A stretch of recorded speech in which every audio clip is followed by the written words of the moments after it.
Diplomacy. Diplomacy is how empires interact with each other, from trade and treaties to crisis and war. All the diplomacies in humankind are carried out in the diplomacy screen, which divides into 4 tabs: relations, trade, treaties, and crisis. Relations deals with the general relations between empires, trade deals with resources trading and trade routes, treaties deals with agreements and alliances, and crisis deals with grievance, demands, and war negotiations. Relations. The Relations tab will show up when clicking an empire's icon roundel, which displays your relationship with the selected empire, as well as an overview of both empires' relationships with others' empires. You can change your diplomatic state here, such as declaring war or propose an alliance. When one of your units spotted a city of another empire, but not vice versa, you will know the existence of the other empire, but they don't know you. In this case, you can use the Introduce Yourself button on the Relations tab to make the other empire know you. Diplomatic relationship. The relationship between 2 empires will always be at one of the below states: peace, war, alliance, vassal, or liege. Peace. The 2 empires are not at war. This is the default state between 2 empires. When at peace, treaties can be proposed, resources can be brought and sold, alliances can be offered, and demands can be made. War. The 2 empires are at war with each other. When in war, treaties between empires are not applicable, so is trade, unless the globalism choice on the International Trading Civic is enabled. The war status will only end if a white peace is accepted or one of the warring empires surrendered. There is currently no negotiated peace or peace with terms. Alliance. If 2 empires are allied with each other, they can have closer relationships and deeper cooperations, as well as various benefits. Vassal and liege. Vassalage, vassal-liege, or liege-vassal relationship is a special diplomatic relationship in which one empire is subordinated to another. Diplomatic attitude. The specific relationships between empires, especially between players and AI empires, are primarily defined and influenced by attitudes and ideological proximity. Attitudes are influenced and modified by certain actions and conditions between the 2 empires. Actions such as buying resources and making an alliance can improve the relationships, while breaking treaties and pressing demands can deteriorate the relationships.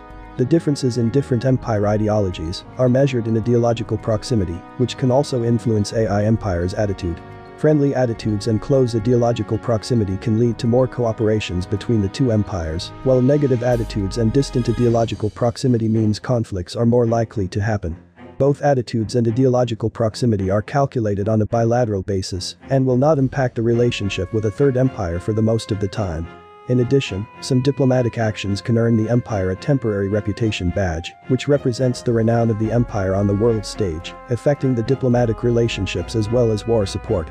Unlike attitude modifiers and ideological proximity, the effects of reputation badges can be universal and can affect every empire's attitude towards you. Trade. The Trade tab displays both empires' resources as well as trade routes. Once you and the other empire signed the Only Trade Luxuries Treaty or above, you too can begin to trade resources with each other here. Treaties. The Treaties tab lists all treaties occurring between your 2 empires, which define your diplomatic abilities. You can propose new treaties here or downgrade existing treaties. Crisis. The Crisis tab lists all grievances occurring between your 2 empires. You can make demands here, as well as settling the negotiations of a war. Grievance and Demand. As part of diplomacy, when an empire's choices create a situation that is deemed offensive or otherwise unacceptable by another, a grievance will be generated for the other empire. Grievances can be renounced to maintain positive relations between 2 empires or be pressed as a demand to request a compensation appropriate to the grievance. Each ongoing grievance will grant +5 war support, and if not doing anything with it, the grievance will expire in the next 10 turns. Demands, or pressed compensations for grievances, are usually about transferring the control of a border territory, paying a sum of money, changing a civic or state religion, join a war, etc. Demands can be accepted, refused, withdraw, or defused. An unsettled ongoing demand will cause an embargo, suspending the trade between the empires. Refusing a demand will grant 10 war support to the empire demanding it, and the empire can either withdraw the demand, declare war, or break the alliance. If both empires are having demands to each other, a defusal can be proposed, suggesting that both empires abandon their demands and return to a stable diplomatic state. List of grievances and corresponding demands. Note, if the original reparation of a grievance is no longer possible, the corresponding demand will always be give a sum of money. Allied with my enemy. Empire A is allied with an empire which Empire B is at war with. Break the alliance with the said empire. Annexed my territory. Empire A bought Empire B's territory using the expansionist affinity. Unique grievance unlocked by an expansionist empire using the under one banner ability to annex a territory. Give the said territory. At peace with my enemy. Empire A is at peace with an empire which Empire B is at war with. Declare war on the said empire. At war with ally. Empire A is at war with an empire that Empire B is allied with. Surrender to the said empire. Attacked me. Empire A attacked one of the Empire B's units' armies. Happens when the military accords treaty of both empires, as it tolerates skirmishes. Attacks during a war don't count towards this grievance. Give a sum of money. Claimed a territory on my border. Empire A claimed a territory adjacent to one of the Empire B's attached territories. Give the said territory. Destroyed my outpost. Empire A ransacked Empire B's outpost. Give a sum of money. Heresy. Empire A has a different state religion than Empire B. Unique grievance unlocked by the religious hostility. Civic choice of religious tolerance. Civic. Convert to the said religion. Holy site. Empire A and Empire B have different state religion, and Empire B controls a holy site of Empire A's religion. Usually happens after a war, when a territory contains a holy site had been annexed by another empire. Give the said territory. Opium of the masses. Empire A's territory is under the influence of atheism, and Empire A is not secular or atheist. Unique grievance unlocked by the state atheism. Civic choice of irreligion. Civic. Invalid if Empire A chose secularism for irreligion. Civic. Oppressing my people. Empire A's territory is under Empire B's cultural influence. Give the said territory. Oppressing the faithful. Empire A's territory is under the influence of Empire B's state religion, and Empire A is not secular. Invalid if Empire A chose secularism for irreligion. Civic. Covert to the said religion. Stole my independent people. Empire A annexed a city of an independent people that Empire B was the patron of. Give the said city, territory. Stole my natural wonder. Empire A claimed a territory containing a natural wonder that Empire B had discovered first. Give the said territory. Stole my population. Empire A used the agrarian affinity to siphon away Empire B's population. Unique grievance unlocked by an agrarian empire using the greener pastures ability to remove other empires' populations. Stop trade. Empire A's diplomatic or army action caused a trade route of Empire B to be destroyed. Give a sum of money. Surrendered to my enemy. Empire A and Empire B are allied, and Empire A surrendered to or made peace with an empire which Empire B is at war with. Treaty proposal refused. Empire A refused Empire B's treaty proposal. This grievance would still be active, even if Empire A proposes the same proposal to Empire B later on and Empire B accepted. Accept the said treaty. Trespassing. An army of Empire A is trespassing a territory of Empire B. Happens when the border policy treaty of both empires is at closed borders and Empire A's army moved into Empire B's border. Crossing borders during a war doesn't count towards this grievance. Expansionist cultures, despite having the ambition ability, would still receive this grievance when trespassing. Give a sum of money. War, in Humankind, is a continuation of diplomacy by force. If the other empire is unable to, or refuse to satisfy your empire's demands, you can resolve the argument by declaring war on the pretext of a high war support and crush the other empire in combat until they abandon their own demands and accept yours. The war system heavily evolves around grievance, demand, war support, and reputation badge mechanics.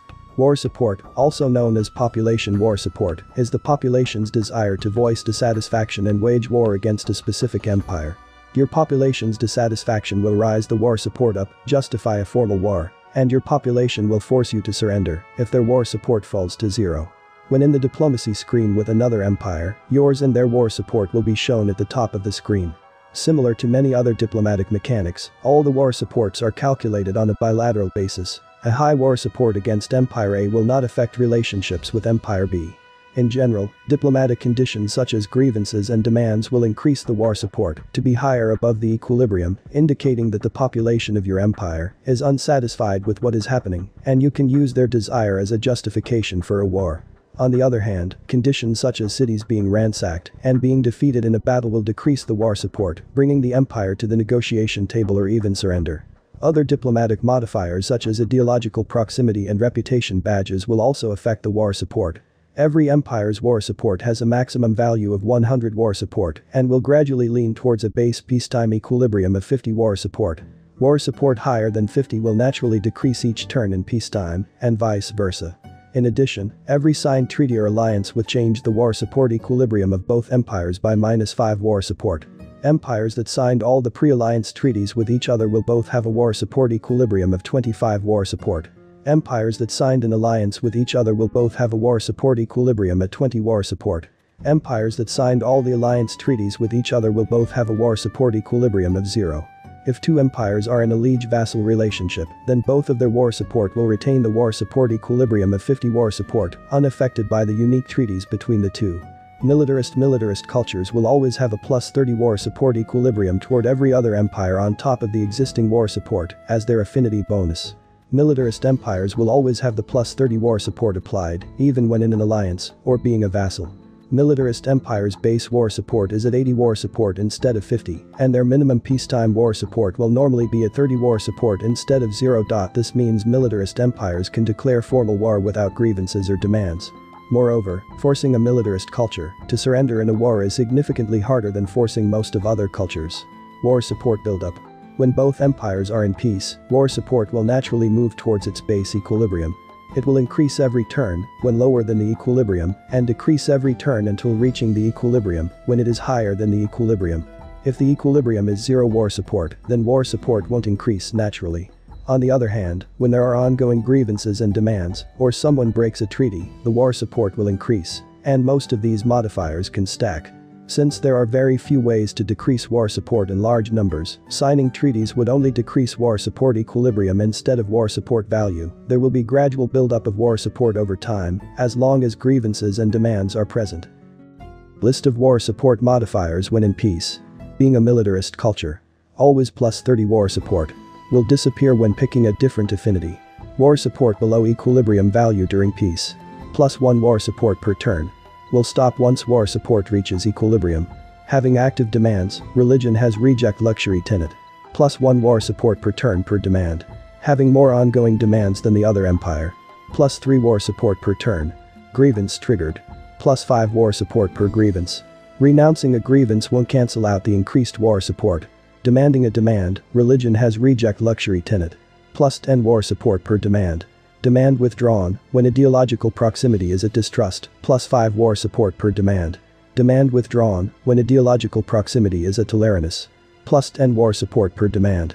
Demand withdrawn when ideological proximity is a kinship, plus 15 war support per demand.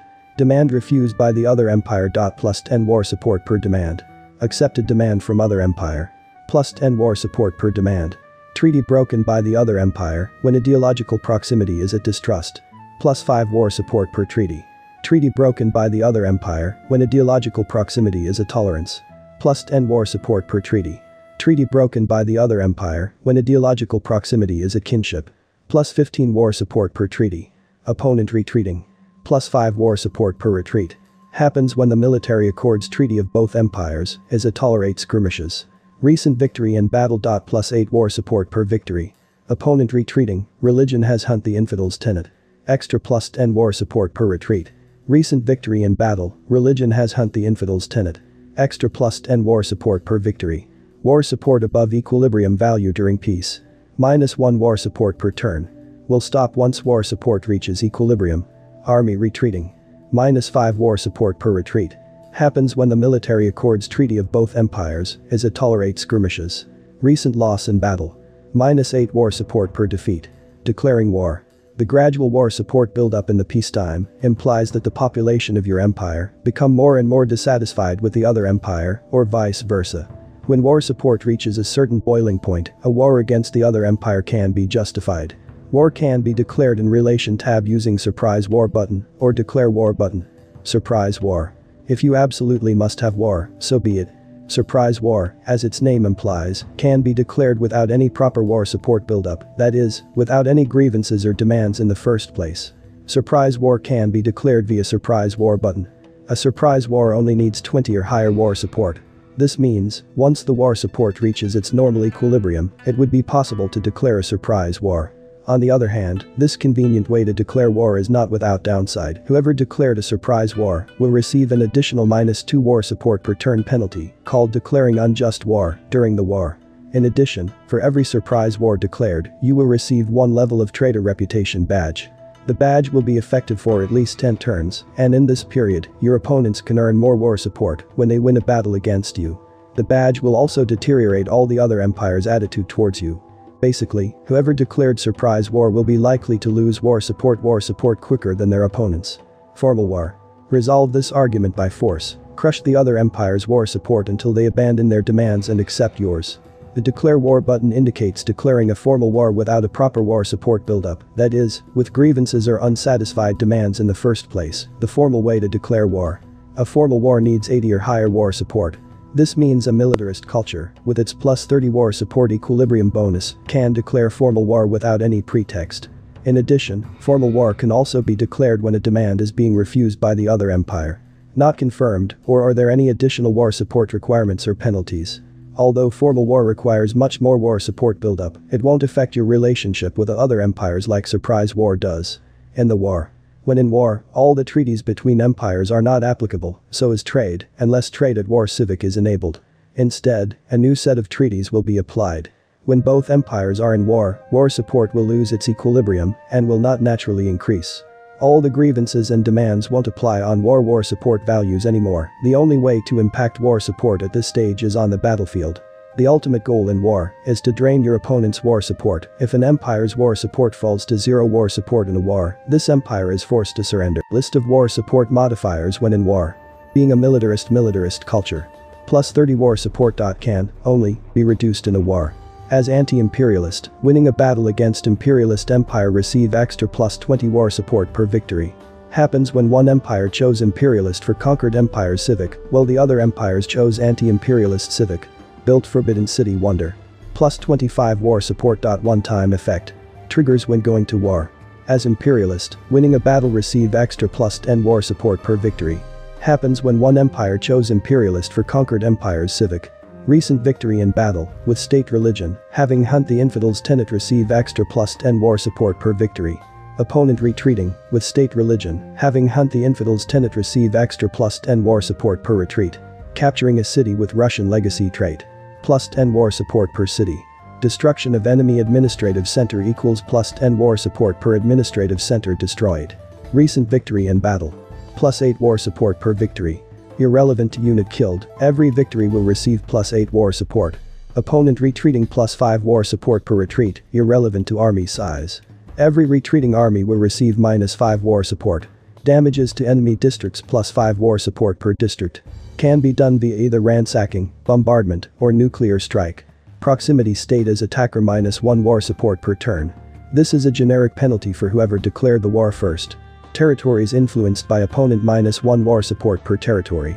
Can stack for each influenced territory. Declaring war, when ideological proximity is at distrust, 0 war support per turn. War support will not decrease during the war if at distrust. Declaring war, when ideological proximity is a tolerance, minus 1 war support per turn. The most common war support penalty during a war. Declaring war, when ideological proximity is a kingship, minus 2 war support per turn. Declaring unjust war minus 2 war support per turn. Penalty for declaring surprise war. Cities occupied by opponent minus 4 war support per turn per city. White peace treaty refused minus 5 war support. Damages inflicted to friendly districts minus 5 war support per district not confirmed. Can be done via either ransacking or bombardment not confirmed. Army retreating minus 5 war support per retreat. Irrelevant to army size. Every retreating army will cost minus 5 war support. Recent loss in battle minus 8 war support per defeated battle irrelevant to unit killed. Every defeat will cost minus 8 war support. Loss of administrative center minus 10 war support per administrative center destroyed. Cities occupied by opponent when having warrior badge, unknown. Settling war. The war status will only end if a white peace is accepted or one of the warring empires surrendered. Both white peace and surrender negotiations can be done in the crisis tab of the diplomacy screen. Surrender and forcing surrender. There are 2 situations for surrender. As long as 2 empires are in a war and both of their war supports are not at 0, an empire can actively propose surrender terms to the other empire, therefore withdraw from war and satisfying the war support of the other empire in moderate terms. In this case, only the surrendering empire can propose the surrender terms. However, if one of the empire in the war had their war supports reduced to 0, the whining empire can forcing it to surrender. Unlike the active surrender, in a forced surrender it is the whining empire that demand the surrender terms to the losing empire. The losing empire must accept the demanded terms as well as abandon all the existing grievances and demands. In this case, only the winning empire can propose the surrender terms. Surrender terms. The actual process of surrendering is done via the negotiation of surrender terms. Whoever proposing the terms, whether the surrendering empire in a normal surrender or the whining empire in a forced surrender, will have a list of terms to select from. The terms will include pre-war demands, territories for annexation forcing vassalization, as well as war reparations paid in money. Each term in the list will cost worth a certain amount of war support, named as war score in the diplomacy screen. War score has an upper limit, and the terms elected shall not exceed the total war score of the winning empire. This total war score is calculated as such. Total war score of the winning empire equals WS plus C1 plus C2 plus CN. WS equals the war support of the winning empire at the turn of the negotiation. C1N equals the war score values of cities and territories currently occupied by the whining empire. Basically, the more cities the winning empire is occupying, the more terms they can demand. The less cities the winning empire is occupying, the less terms the losing empire will receive. Both situations of surrender follow this rule. Eventually, when the total war score costs of surrender terms equal to the total war score of the winning empire, the surrender terms can be established. Therefore, surrender terms can be understood as the process of losing empire trying to satisfy winning empire's war support. This means an active surrender will be more favorable to the losing empire, as they can have the possibility to face less war score to satisfy. This also means a forced surrender will be more favorable to the winning empire, as they can have a much larger stock of war score to spend. List of surrender terms. The surrender terms and their war score worth are as following. War reparation. 15 money equals 1 war support. The term for using money to pay off the war support. After the major terms have been selected, the remainder of the war score will always be calculated into money. It is possible to pay off the entire stock of war score with only money. Existing demands before war. 10 war support per demand. Cannot be unselected. Always cost 10 war support, no matter the exact demand. Acts as a way to limit how many terms the winning empire can demand. Give territory. 20 to 80 war support per territory or city. Exact calculation unknown. This is the official way of annexing cities and territories. Without proper annexation, the cities taken in war will only be occupied, and the occupier cannot access these cities' production queues. Every territory has its own war score value and will be calculated separately. Territories with the main plaza will usually cost more, and attaching territories usually cost less. Annexed territories must be connected. Become a vassal of the winning empire. Always equal to all the war score values of unoccupied cities adding up together. It can be a very large number if the winning empire was fighting a defensive war and doesn't occupy any city. That is, the more cities the winning empire is occupying, the easier the losing empire can be made a vassal. Additionally, the winning empire will need to abandon certain occupied cities in order to cover the war score cost of vassalization. White peace. During the war, a white peace can be proposed. It proposes that both empires abandon their demands and put an end to the conflict without either being declared the victor of the war. Signing a white peace will allow both empires' demands and wartime gains return to the pre-war situation. White peace can be only proposed when both empires are having unsatisfied demands and both empires' war supports are not at 0.